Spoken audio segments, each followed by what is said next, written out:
Good afternoon, ma'am. Good afternoon.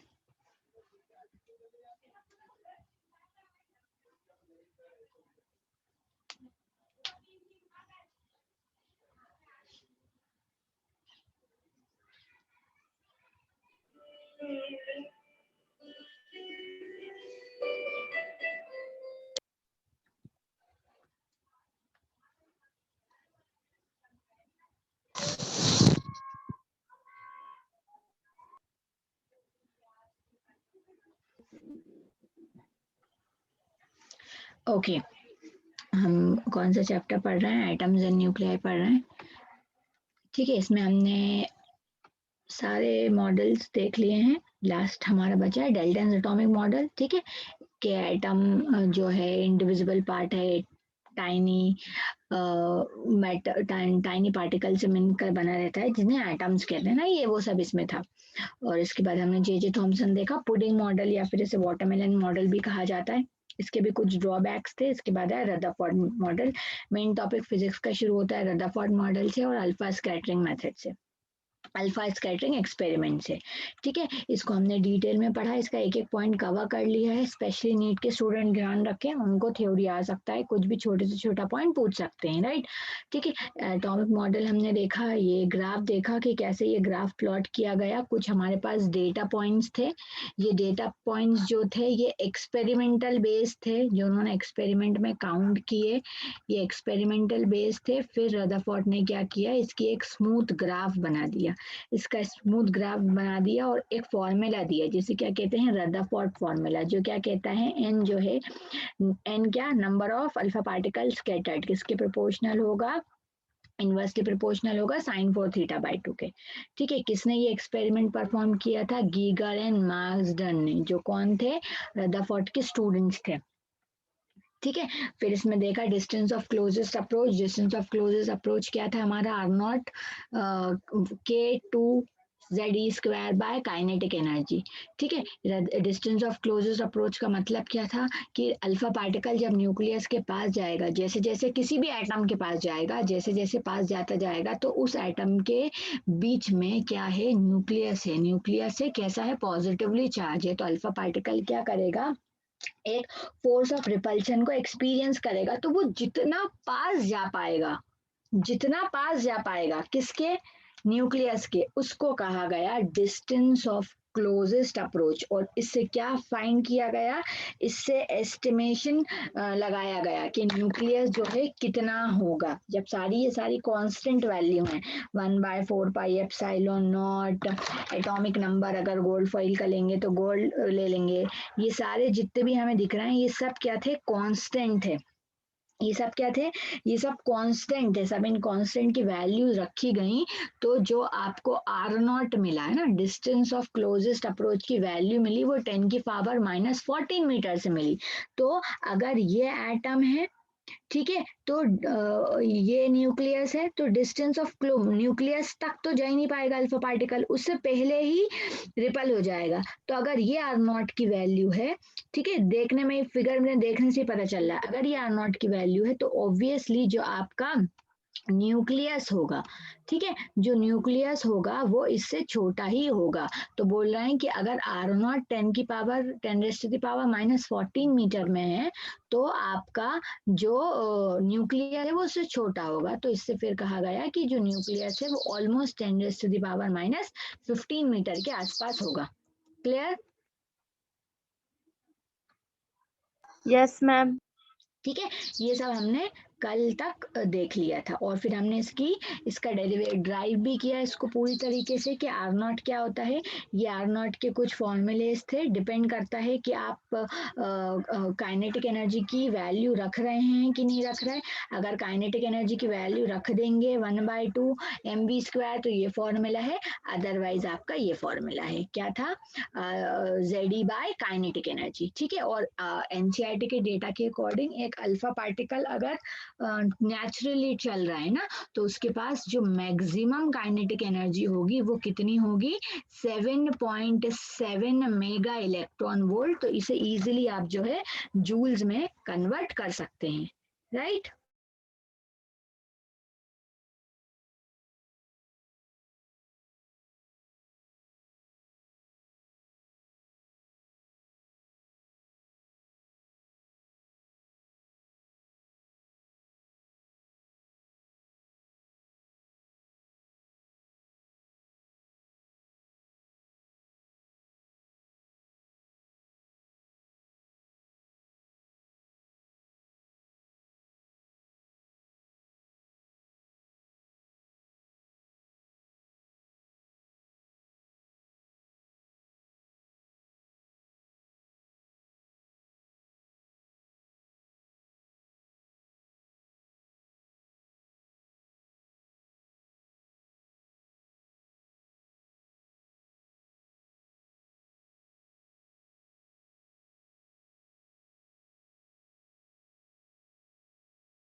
Yes, ठीक है। तो ये दो आर नॉट के फॉर्मूलेज हमने देखे। फिर उसके बाद हमने एक देखा इम्पैक्ट पैरामीटर। इम्पैक्ट पैरामीटर का मतलब क्या था? एक परपेंडिकुलर डिस्टेंस था। इम्पैक्ट पैरामीटर हमारा क्या था? एक परपेंडिकुलर डिस्टेंस था। एक परपेंडिकुलर डिस्टेंस हमने लिया था इनिशियल वेलोसिटी से, जहां से भी अल्फा पार्टिकल चलना स्टार्ट कर रहा है। मान लो अल्फा पार्टिकल ने यहाँ से चलना स्टार्ट किया, ये पोजीशन थी, अल्फा पार्टिकल ने ये यहाँ पे, ठीक है, ये अल्फा पार्टिकल यहाँ से उसने चलना स्टार्ट किया है, ये उसकी ट्रेजेक्ट्री है, ठीक है। और ये न्यूक्लियस से पहले ही हम एक स्ट्रेट लाइन बना लेते हैं। तो ये जो इनिशियल वेलोसिटी से ये जो परपेंडिकुलर डिस्टेंस है, इसे क्या कहते हैं? हम इसे इम्पैक्ट पैरामीटर कहते हैं। और इम्पैक्ट पैरामीटर से हमें क्या फाइंड करते हैं? स्कैटरिंग एंगल फाइंड करते हैं, ठीक है। फिर इसके हमने कुछ और फॉर्मूलेज देखे। टोटल एनर्जी फाइंड की, तो टोटल एनर्जी कितनी आई हमारी? Total energy I minus of kinetic energy, ठीक है। ये सब हम कल देख चुके थे। अब आगे चलते हैं। इसके बाद डिसएडवांटेजेस देखे। खाली डिसएडवांटेज एक ही डिसएडवांटेज मेनली आ रही थी कि इलेक्ट्रॉन की पोजीशन वो सही से नहीं बता पाए कि इलेक्ट्रॉन आसपास कैसे ऑर्बिट कर रहा है। उन्होंने बोल दिया कि किसी भी ऑर्बिट में कर सकता है। बस इसी को किसने इम्प्रूव कर दिया कि उन्होंने बोला किसी भी ऑर्बिट में इलेक्ट्रॉन, अगर ये न्यूक्लियस है तो किसी भी ऑर्बिट में इलेक्ट्रॉन रिवॉल्व कर सकता है। किसी भी ऑर्बिट में रिवॉल्व कर सकता है। तो उसके बाद फिर मैक्सवेल आ गए। मैक्सवेल ने कहा कि मैक्सवेल के अकॉर्डिंग कि अगर कोई भी इलेक्ट्रॉन किसी वेलोसिटी के साथ चल रहा है, मतलब एसिलेटेड चार्ज पार्टिकल है, एसिलेटेड चार्ज पार्टिकल है मतलब कंटिन्यूअसली एमिट करेगा एनर्जी को, या है ना, एमिट करेगा, या एब्जॉर्ब करेगा। तो धीरे धीरे इसके अकॉर्डिंग तो उसको 10⁻⁻⁸ सेकेंड में ही जो इलेक्ट्रॉन को ना न्यूक्लियस से क्रैश हो जाना चाहिए था। तो ये इनकी डिसएडवांटेज थी। इसको कम किसने किया? इसको ओवरकम किया बोर्स ने। बोर्स ने बस थोड़ा सा करेक्शन कर दिया। बोर्स ने क्या बोला कि अगर आपका एक न्यूक्लियस है, ठीक है, बोर्स का पहला पोस्टुलेट क्या? बोर्स का पहला पोस्टुलेट क्या? Nuclear concept. उन्होंने क्या बोला कि क्या कहते हैं, जो एटम है वो एक मासिव, उसके पास सेंटर कोर होता है, जिसे क्या कहते हैं? न्यूक्लियस कहते हैं, ठीक है। जो ऑलरेडी रदरफोर्ड बता चुके थे कि ठीक है, बीचों बीच एटम में क्या होता है? न्यूक्लियस होता है, ठीक है, जहां पे एटम का सारा मास होता है और उसके आसपास इलेक्ट्रॉन रिवॉल्व करते हैं। बोर्स ने यही बोला पहले तो, ठीक है, ये बोला। लेकिन उन्होंने एक नई बात बोली। नई बात क्या थी? वो नई बात ये थी कि जो इलेक्ट्रॉन अब रिवॉल्व कर रहे हैं, ठीक है, किसके आसपास? एक positive centre, positively charged centre core है, उसके आसपास ये जो इलेक्ट्रॉन रिवॉल्व कर रहे हैं, ये हर कहीं रिवॉल्व नहीं कर रहे, हर कहीं रिवॉल्व नहीं कर रहे, बट कुछ परमिसिबल ऑर्बिट्स हैं। क्या है? कुछ परमिसिबल ऑर्बिट्स हैं, कुछ परमिसिबल ऑर्बिट्स हैं। सिर्फ इलेक्ट्रॉन वहीं रिवॉल्व कर सकता है, हर कहीं रिवॉल्व नहीं कर सकता। और इन परमिसिबल ऑर्बिट्स को उन्होंने क्या कहा? स्टेशनरी ऑर्बिट्स कहा। क्या कहा इन्हें?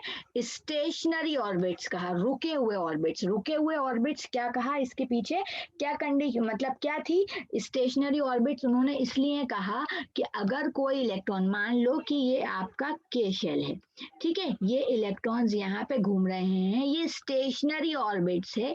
इससे बोर्स ये कहना चाहते थे कि ये जो स्टेशनरी ऑर्बिट्स हैं, ये कैसे होंगे? नॉन रेडिएटिंग ऑर्बिट्स होंगे।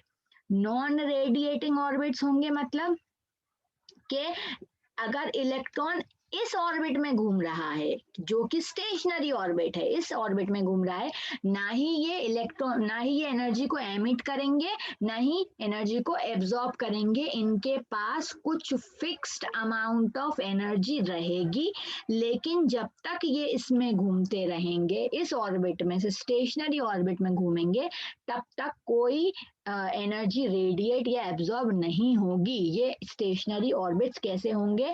नॉन रेडिएटिंग ऑर्बिट्स रहेंगे, ठीक है। अब इसके लिए, अब इन्होंने ये बात तो बोल दी, लेकिन इसके लिए इन्होंने एक कंडीशन दी, ठीक है। इसके लिए इन्होंने एक कंडीशन दी, दो कंडीशन दी एक्चुअली। एक हमारी होती है बोर्स क्वांटाइजेशन कंडीशन, या फिर क्वांटम कंडीशन भी कहा जाता है, और आपकी एक आ जाती है बोर्स फ्रीक्वेंसी कंडीशन या फिर फ्रीक्वेंसी कंडीशन, ठीक है। ओके, ठीक है, ठीक है। अब यस मैम। उन्होंने बोल तो दिया कि कुछ फिक्स्ड स्टेशनरी ऑर्बिट्स हैं, तो वो फिक्स स्टेशनरी ऑर्बिट्स जो हैं वो कैसे हैं, कौन से हैं? तो उन्होंने बोला कि जो फिक्स्ड स्टेशनरी ऑर्बिट्स हैं वो ऐसे ऑर्बिट्स हैं जिनका एंगुलर मोमेंटम ना, इलेक्ट्रॉन मूव कर रहे हैं तो उनका कुछ ना कुछ मोमेंटम होगा। तो जहां पे एंगुलर मोमेंटम किसके इक्वल हो जाएगा, n टाइम्स हो जाएगा h/2 के।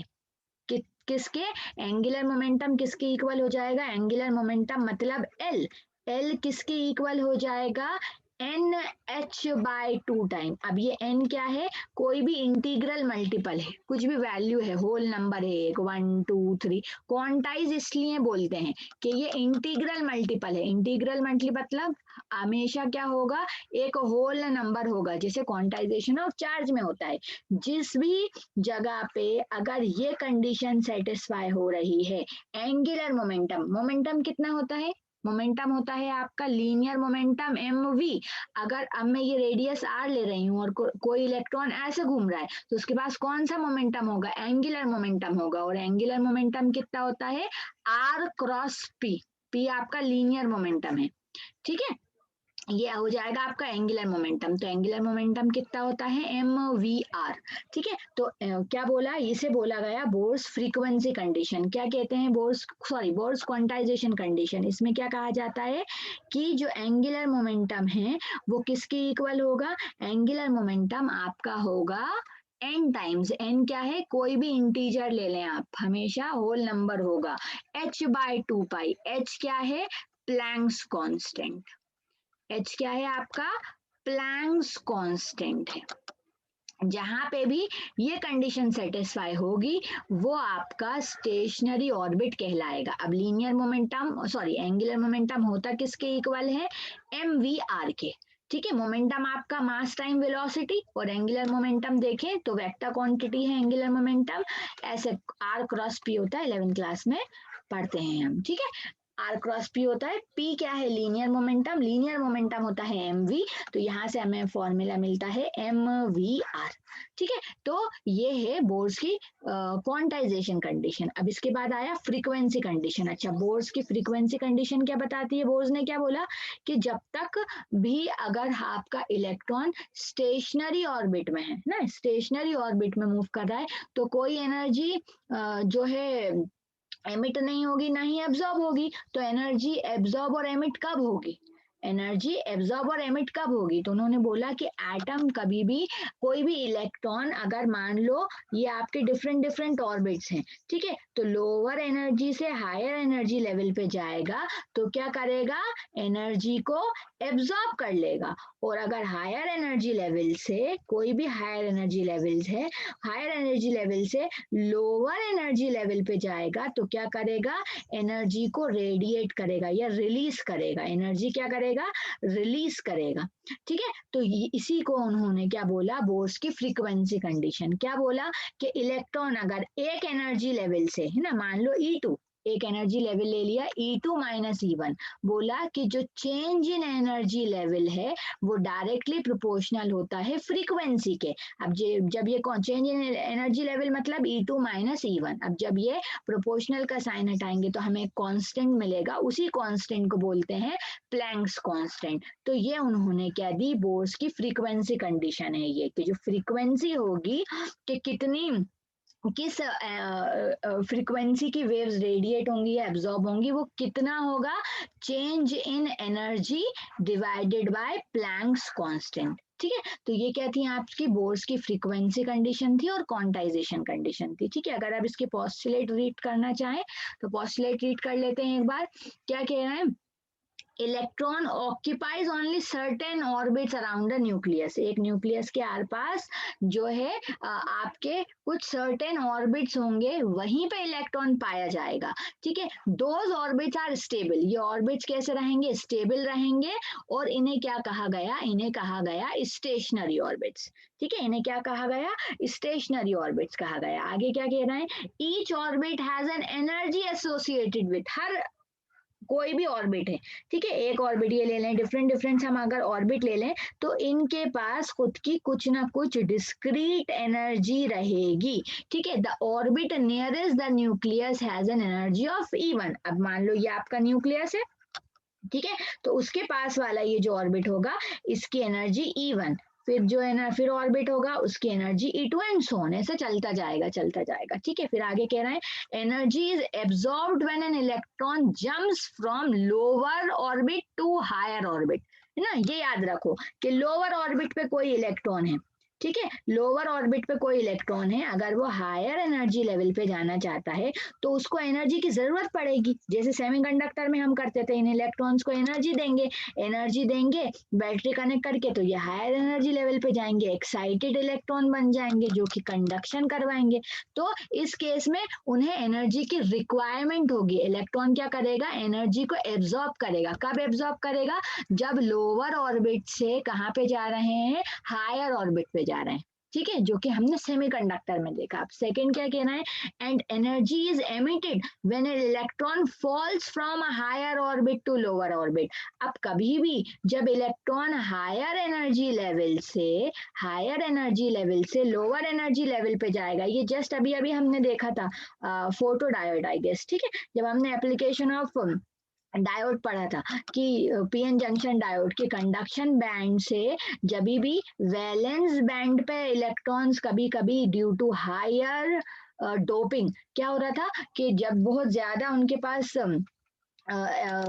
इम्प्योरिटी थी तो कभी कभी ऐसा होता था कि इलेक्ट्रॉन जंप करके नीचे आ जाते थे लोअर एनर्जी स्टेट पे। अब कंडक्शन बैंड में थे मतलब उनके पास ज्यादा एनर्जी थी, और कहाँ पे आ गए, वैलेंस बैंड पे आ गए, मतलब लोअर एनर्जी लेवल पे आ गए। तो ये क्या करते थे, एनर्जी को एमिट करते थे। अब एनर्जी को इलेक्ट्रॉन एमिट करता है किसके फॉर्म में, फोटॉन्स के फॉर्म में, ठीक है। तो उसको हम, या फिर इलेक्ट्रोमैग्नेटिक वेव्स में भी हमने ये देखा था कि इलेक्ट्रोमैग्नेटिक हायर एनर्जी लेवल से लोअर एनर्जी लेवल पे आ रहा था, तो क्या कर रहा था, एनर्जी को रेडिएट कर रहा था, एमिट कर रहा था, ठीक है। फिर इसी के अगर हम इन्हीं को देखें, ठीक है, इसी को हम देखें तो इसके फॉर्मूलेज हमने अभी देख लिए हैं कि कैसे हो गए। दो फॉर्मूलेज हमने देखे कि जो लीनियर मोमेंट एंगुलर मोमेंटम होगा वो NH/2π होगा, और जो आपकी एनर्जी इलेक्ट्रॉन में एनर्जी एमिट होगी या एब्जॉर्ब होगी